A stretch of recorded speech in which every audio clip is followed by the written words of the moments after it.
deep dive on the thoughts that are coming up, like what your mindset looks like. Mindset is a story we tell ourselves, and get curious about your story and why it is that you are deciding to not do something. Welcome to another episode of the Limitless Life podcast. I'm your host, Kyle Smith, and if you have not done so, hit that subscribe button so you never miss another podcast. And if you love this podcast and want some more tips and tricks on how to improve yourself, go ahead and subscribe to my YouTube channel. There are a ton of instructional videos there. You can find the links down below. However, before you go about doing that, I would love for you to stick around to listen to my guest, Ms. Why Not Me herself, Crystal Crespo. Pew, pew, pew. Eventually, I'll Hey, have the what's little up? keyboard. I know, right? Yeah. And how you doing today? How's life? Life is awesome. Life is good. We're approaching the holidays and everyone's in the Christmas spirit. It feels good. Life's great. We're coming out to a close and we're celebrating the wins. That's what we're doing right now. Yeah. Nice. Love that. So, for this podcast, I like to kickstart with a question. And that question is, Crystal, how do you impact the lives of your personal and professional fellowships or the people that you make space for? I love it. I would say I impact the lives of others I work one-to-one with or friendships, relationships, by being my authentic self. If you talk to anyone that knows me, they know that I am your biggest hype man. And I talk to so many different people, I meet so many different people, and that is truthfully like what I'm good at. I'm good at establishing relationships and talking with others and wanting to meet so many different people and hear so many different stories. So I would say by being authentically myself and unapologetically myself, and in turn, that has led me down to meet some rad people, and like yourself, and be able to connect with them in a different way, energy wise. And the energy is contagious when you meet people like that. There's something about being able to talk to a stranger, and that's my favorite thing. Yeah. Fair enough. That's totally valid. I like to joke that uh it doesn't take much to get me into a conversation.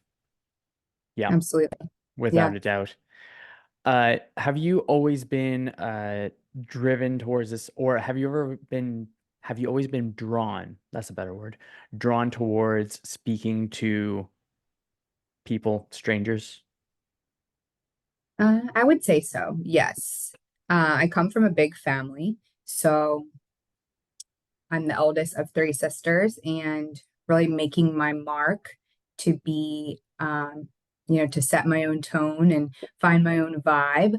That has come from putting myself in uncomfortable situations. And a lot of the time, I found myself alone to where I was uncomfortable being alone. And I would talk to others then to not be alone. And I found that I was actually really good at being a one-man show and talking to whoever was around me. I say all the time, like I can talk to a tree, and next thing you know, this person I met in a coffee shop is one of my best friends. I mean, shout out to Kimberly Kesting. I met her at Row House and we are besties now. I was like, I'm gonna be friends with that girl because she's awesome.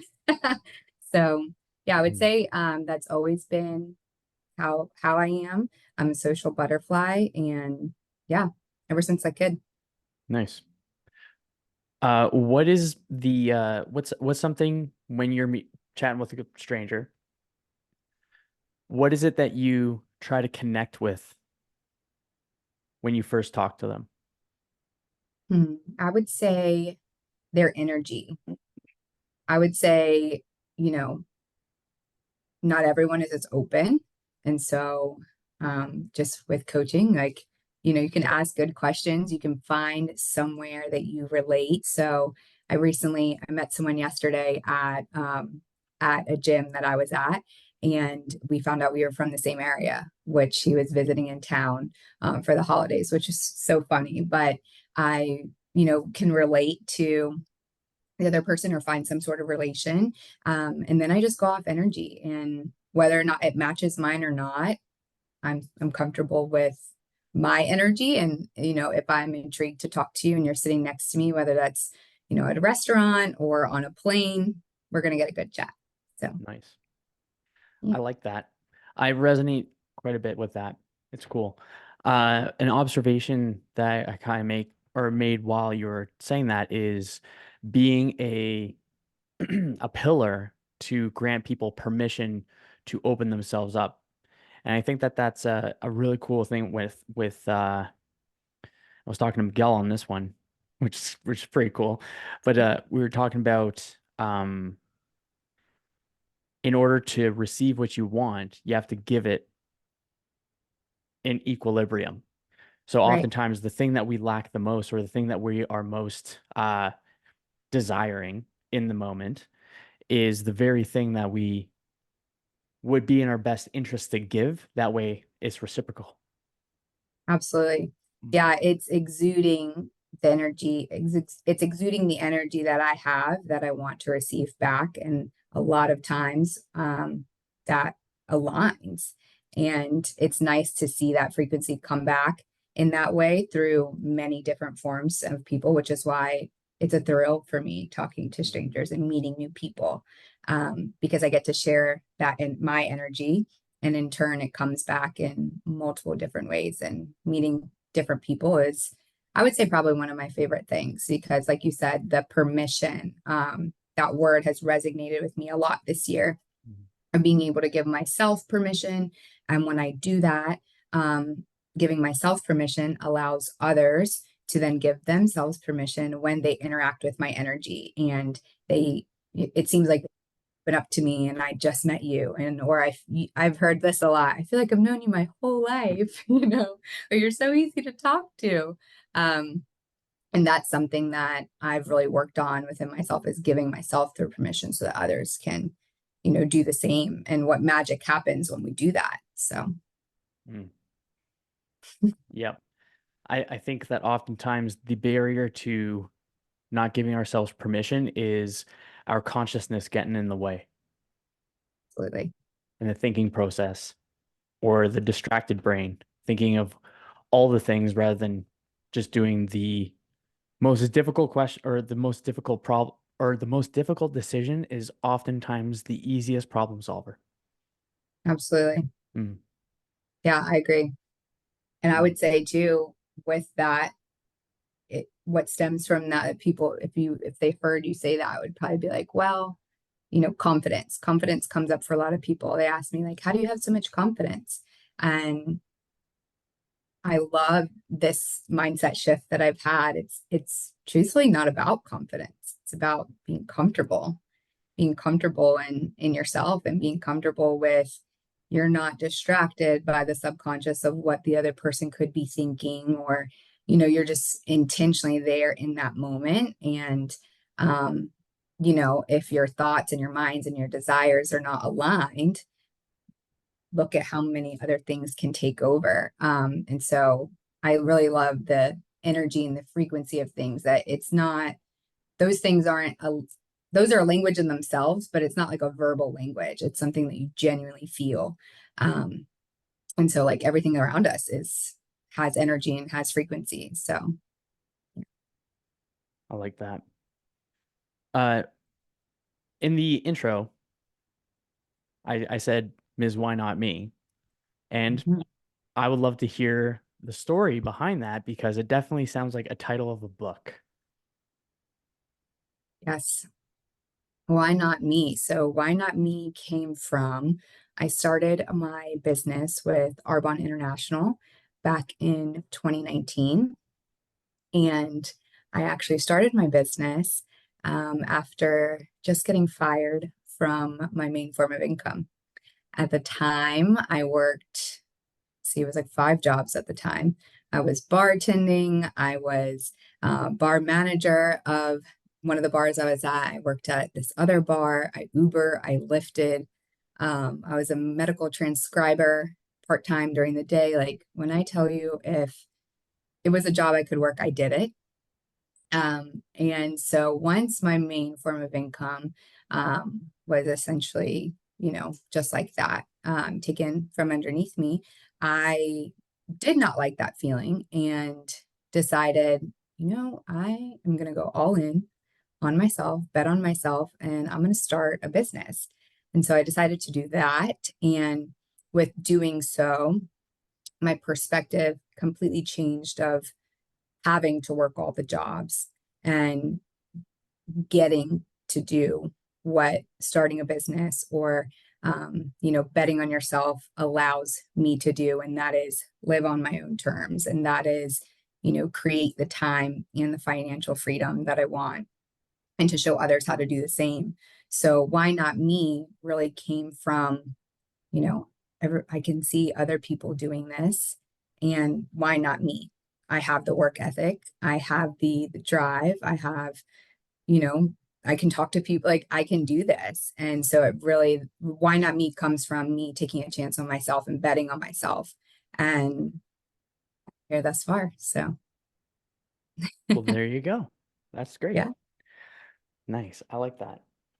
Uh, Something that we were talking about. So having that background and that idea of like who you are as a person right now, having a good understanding going into the future, you were mentioning that you wanted to or are starting a podcast. Hmm. And what is the internal dialogue that you're finding yourself on repeat that is either helpful or harmful? I would say, so recently I completed level 1 and level 2 with Unlifted. So like the last 6 months, really 8 months, July, level 1 right into then level 2. And if you would have asked me that question June, it would have been a totally different answer. But now the thing that keeps coming up and that is repeated is you, it's within my gene keys. It's in my purpose of being able to help others and serve others and operate in a large network and to offer others hope, um, and to hold space and to share my energy. And how I do that is vocally. And so it's funny that you start with why not me, because that is something that I ask myself constantly. Like, why? I see Kim have this amazing podcast. I see, yourself have this amazing podcast. And I listen to podcasts often, every day, sometimes more than music. And why not me? Why? I have a platform that I use all the time on social media. However, this is a way that I can merge all those gifts of my energy that people can feel and hear and access. I like the concept of having with a podcast something in your pocket and being able to revisit that at any point in time. So, yeah, why not me is something that really is something I hear often. And the other things that I hear, I would say, challenge me in a way now to explore through story work or explore through um, breaking down what it is I'm actually feeling in that moment rather than believing the thought that may come up. So it allows me to continue to think about my thinking and create a different reality from that thought that came up. So, Mm. I like how you said think about your thinking. And that's something that's very dear to my heart.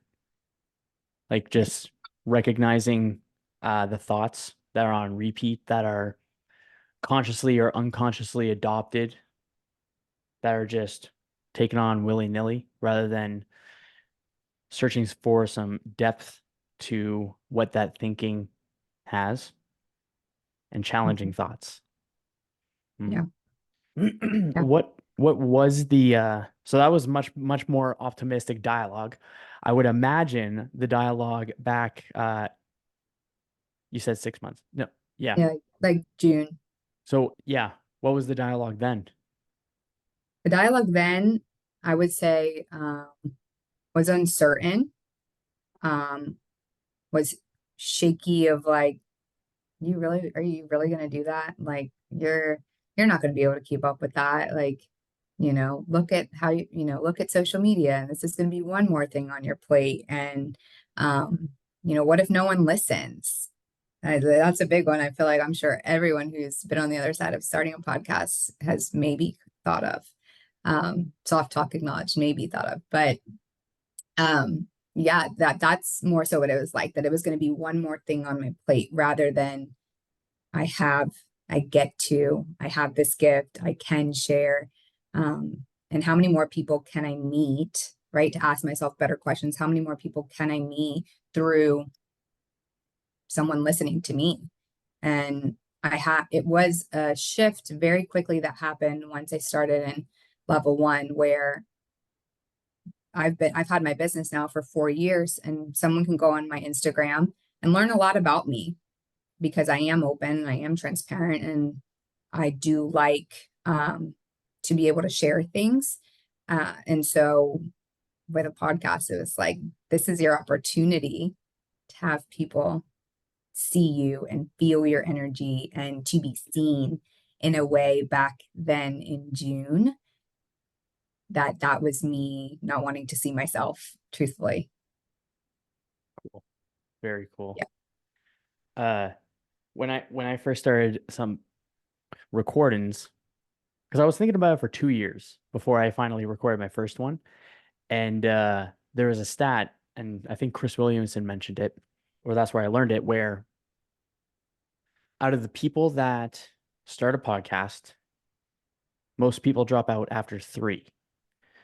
Of those remainders, like a solid chunk, like 90%. And then at 15, another 90% falls off the wagon. And so when it gets to 20 or 21, I don't remember exactly. I think it's 20. I'll go 21. That was my goal. Once you hit that point, you're in the top 1% of podcasters because so few people accomplish that aspect. So you just need to get to like 23 and then you're freaking solid. Yeah. What's funny that you say that is I completed 75 hard, um, January of 2022. Mhm. And it was on day 22. That was like, it got past like that day 21. It takes 21 days to establish a habit, yada, yada. And, you have to do 5 things every single day. Drink the water, read the book, work out 2 times a day, 45 minutes, one outside, regardless of the weather, the whole nine, right? And I got past day 21, and day 22 was fondly the worst day.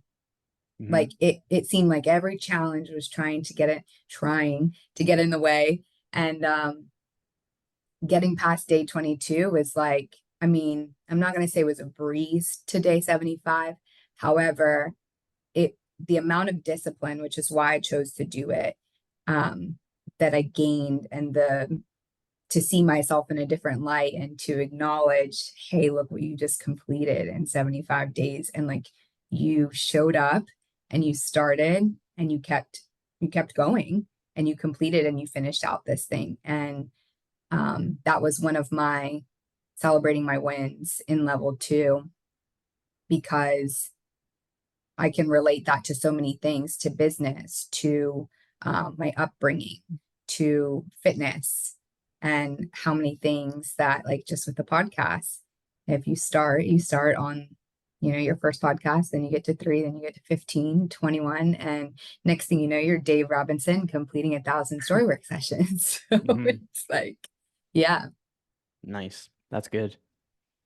So going on to the question, or the point that you said, thinking about your thinking.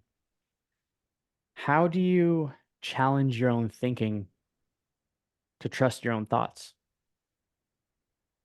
So trust and intuition, are a big thing for me. Um, I'm a manifesting generator. And when I can trust my intuition and really lean into that, I can get clear on actually what is a yes and a no for me. So discernment was a huge lesson that I have been learning and working through. And in trusting the thoughts that come up, I don't have to believe them. I can trust myself that whatever the decision is that I make, I've worked through it enough to be able to discern and go, see all the options. However, I don't have to believe all the thoughts that come up. And so now I challenge myself by asking better questions and by being able to actually think about what the thought is, and is it a true thought, or is that merely a feeling because of whatever circumstance, whatever the situation is. And a lot of times I come to, well, that's just a feeling, and what story is attached to this feeling, and being able to do that is an invaluable tool. Nice. Absolutely agree with all of that. 100%. That's awesome. Trust and intuition. I actually have my own little framework of my 49-51%. So it's nothing is ever like 50-50. 100, like it's never boom boom. We're always preferable to 1% more of one over the other. Otherwise there wouldn't be a conflict of decision making. Right. And the trust and intuition, when you said that, really rang with that, where I was like, oh, yeah, yeah, yeah. Trust and intuition and discernment to be able to look at the options and think with not just your conscious mind, but also your intuitive mind and also your unconscious mind. Right. Right. And then you're just feeling into the body, you're feeling into the consciousness, and you're feeling into the, I call it the higher being or the gut feeling or the intuitive kind of sense. And it's cool. I think that having that skill to stack thoughts into the highest probability outcome in a quicker amount of time, it condenses the period of learning. Because oh, actually, you know what? A friend of mine said something that was really cool. You're thinking, you're problem solving for mistakes without ever having to make the mistake. Mm-hmm. Yeah. Yeah. And when you say that, I was getting ready to say this, but now this hits even more. Um, it's not a true or false, right or wrong answer. What if all the answers are right? What if all the answers are wrong? And it's almost like that multiple choice on a test where it's all of these can be right. Now you have to discern which one is the best fit. I used to hate those. Like, I was a biology and chemistry major in college, and to have that multiple choice of these can all actually be right, but you have to discern what fits best with the scenario. That it's multiple choice and we get to have options. And I love that in multiple choice, there's sometimes that option on choice D, it says other, and you can fill it in for whatever that is. So, really, the way I was brought up of and unconditioning that thought of right or wrong, because my parents were it was right or it was wrong. I can trust myself and trust my gut, trust my intuition that it can be my right and it can be my wrong, and whichever works best for me. And, through Enlifted, I learned, what do you prefer? And I'm like, yeah. And the magical question of, is it true? And if it's not true, okay, change it. And that feels so good. I can go back to making one of the biggest decisions of my life in September of 2020, and to be on the other side of that now and know that I trusted my intuition, and I saw all my options, and really thought about all my options further than the feelings. And I did not have these tools then. Innately, this is who I am, and I can trust my intuition when to circle back to, I give myself the permission to do so. That's awesome. favorite takeaway. I'm immediately going to take this. I'm going to put it in my back pocket and I will definitely connect with it more often later on in conversation without a doubt in my mind. Think further than the feelings. Mhm. That's a great one. Thank you very much for sharing that one. That's good Yeah. shit. Mm, hmm, I that's really love cool. it.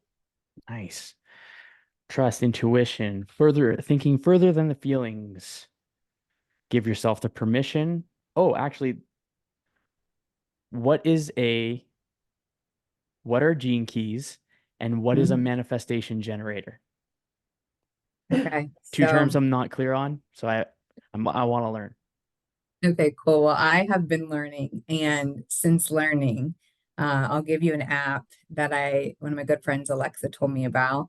And we have awesome people in our community. Like, shout out to Eric Patton, shout out to Rachel Veritimos. Like, they have really helped me step into more of exactly what I am. And finding out more and tapping into human design has allowed me to, like with astrology, it's like, oh, you're born during this time, like you're a Virgo. Okay. Mhm. Yeah. Very broad. But with human design, there's four different types. And I am a subcategory of a manifester and of a generator. And so tapping into my human design has allowed me to see why I am the way I am and understand why I am the way I am. Not grow to be better or to stay exactly how I am, but to understand like why it is that I work that way. So I'll give you a perfect example of um, I'm a very multifaceted person. I have my hands over multiple different things. And if you were to look at, like if someone asks me, what are your skills? It's like, well, I have multiple hats. I can do a lot. And I like to have my hands over different things. And I mean, I can go back to all the jobs I've worked. I've worked a ton of jobs. Um, and so it's allowed me to really understand myself in a different way. But being a manifesting generator, there's a lot more to it. But I would say the biggest thing is allowed me to see myself of why I operate the way I do. And when I get curious about um, why it is that my energy is the way that it is, I can understand it better. And I can actually, it's helped me a lot in business. It's helped me a lot in relationships. It's helped me a lot in understanding that everyone is, um, their unique self in their own way. And it's helped me to recognize the gifts that, someone who doesn't have the same energy type as me, like what gifts and what benefits that gives and like how I can interact with that. So it's definitely really, really cool. If you haven't had a human design reading, I definitely highly recommend. And Cool. yeah, yeah. Not opposed to that. I would guess that a manifestation generator is the creator of desires being fulfilled. Yeah, Probably a little bit internally and externally. But that was just my thought on what it could be. I mean, that's pretty spot on. I would say a really clear definition is not coming to me at the moment.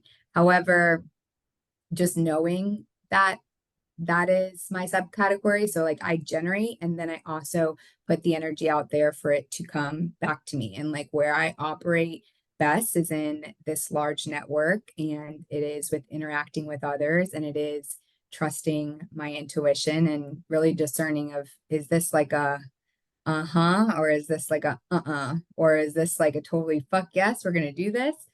We're gonna respond to what is offered to us. And when I do that, um, just so much magic is on the other side of that. So the energy types are awesome. They're awesome to tap into and to understand because it gives you a better understanding of yourself, truthfully.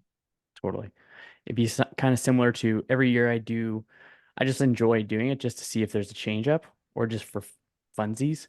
I Hmm. take it with a grain of salt, but it's just more information that's interesting. But I like the personality traits tests as well Mhm. that just like give up an answer, but I think they're interesting. It's just insightful. And I understand that it's not something that what is said is set in concrete and you have always been that and you will always be such, but it can always change. But it's interesting seeing the difference in the archetypes as you grow, because each Yeah. time you're going to have a different archetype. As actually, yeah, as Zach and I were talking about, he was talking about Sacred Contracts, I believe it was the book. Mm. Hmm. And then that's the one where, and he was talking specifically about archetypes and what you mentioned about the different hats, and then Yeah. embodying the appropriate archetype for the appropriate context. That's cool. Yeah. Something else I wanted to think or share with you, or just like spitball out there, is the when you were talking about confidence. Another thing that's really good with confidence as well is understanding your degree of competence in a particular skill set or degree. So you have like confidence in your ability to connect and bring your like your truest self to a conversation, and that's something that you've developed over time, and it's something that you're competent in. So you have that deep like oomph, that deep, yep, that deep level of connection and awareness. It's cool. It's Yeah. cool shit. Yeah, for sure. I would say too, just to piggyback off of that, like I'll give you the example, and I was recently talking to a friend about this. Um, Social media. Mm. I can be confident. I can have the confidence to show up on social media, talk, share, do whatever, right? Um, but when I'm comfortable, not comfortable in a stagnant way, but I can go on there and do a story, share a post, no problem. But when I'm comfortable, that is when I can go further than surface level. I can have whoever is um, digesting my content, looking at things, be able to walk away with something where they can really see like, oh, she's comfortable in what she's delivering. Like I can get value out of this. It's more than, oh, she can pump out all this content and then there's no like energy, there's no heart, there's no vibe behind that. When I'm comfortable, you can feel the vibe when you're looking at my social. You can feel the vibe when I'm telling you a story. You can feel the vibe when you watch the reel, and even though maybe took me 2 seconds to make the message that I wanted you to feel, you felt. So that is something that we were chatting about, where it's confident versus comfortable. And I strayed away from the word comfortable for a long time, because comfortable to me meant stagnant. Comfortable to me meant, I wasn't growing. But to have a different relationship with that word, because words, we define what the meaning to them. I love that I can be comfortable in exactly who I am and what I'm delivering. So, yeah. That's good. It definitely shows. Yeah, you got some great posts. It's Thank you. cool. When I was researching, I was like scrolling through. I'm like, oh yeah, there's some good stuff here. That's good. Thanks so much. Awesome. Well, Crystal, we are at the top of the hour, and I just want to recognize you for the knowledge bombs that you dropped, thinking further than you feel, thinking further than surface level, or thinking deeper. Uh, love giving yourself permission. Why not me? You brought some Yes. solid knowledge bombs. Clearly, I made notes of it. So that was awesome. So I'm very grateful for you sharing and for you being here. Thank you so much for having me. No worries. Before I go into the last two questions, is there anything that has to be said that hasn't been said yet? Hmm. There's so much that could be said. I would say anything that hasn't been said yet. I would say if you are thinking about starting anything or contemplating anything on what it is you want your reality to look like. We mentioned this before, like start and keep going. However, take the deep dive on the thoughts that are coming up, like what your mindset looks like. Mindset is a story we tell ourselves. And get curious about your story and why it is that you are deciding to not do something. So I will relate it back to my business. I work with people all the time that say, I can never do what you do. And what I hear when people say that is, I'm not comfortable, or I'm not confident, or like I could never, like actually like I can do what I do. And that tells me that they're not really tapping into what it is exactly that they want.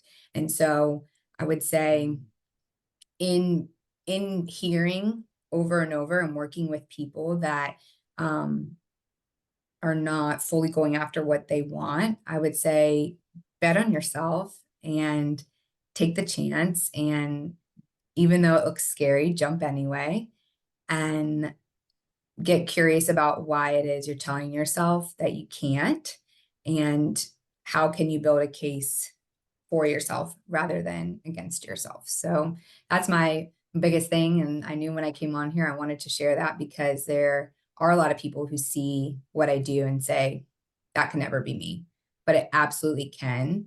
And I don't want it to be, I don't want what I do to be you. I want you to be you. And that's what I get to help people do. And so, um, it hasn't been said, but it kind of has.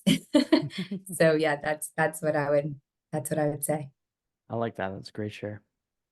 Well, the final two questions after all Cool. those knowledge bombs you dropped, let's see what happens. It's gonna be good.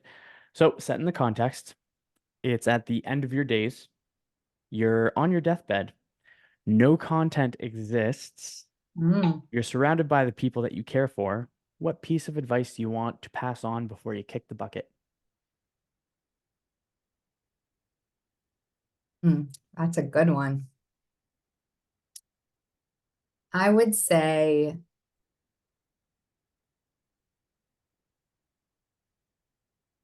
dang, that's good. That has me stumped here. Okay.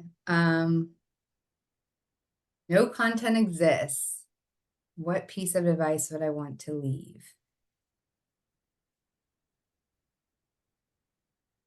Do, do it all. Don't think about what tomorrow looks like. Whatever it comes up that you have a desire to do it all. Do it uncomfortable, do it scared, um, do it, and you're gonna thank yourself on the other side of it. So I would say to just give whatever it is in this life that you want to do a fair shot, because when you're no longer here, you don't want to live with regret that you didn't do that. So yeah, do it all and do it scared. Nice. I like that. Do it all and do it scared. Wow, you got the one-liners. Good. Yeah, you can get some stickers made of all of them. Jeez. Yeah, right. All the sticky notes. Hey, all the sticky There notes you in go. Yeah, my exactly. Yeah. bathroom. They may That be is awesome. crumbled, but they're up there. Cool. The final question. The best version of Crystal is sitting next to you right now. Mm, What piece of advice does she have for this season of your life?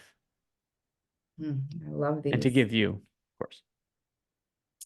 Um, well, first she would tell me thank you. She would tell me thank you for showing up and for betting on yourself and for continuing to keep going. Um,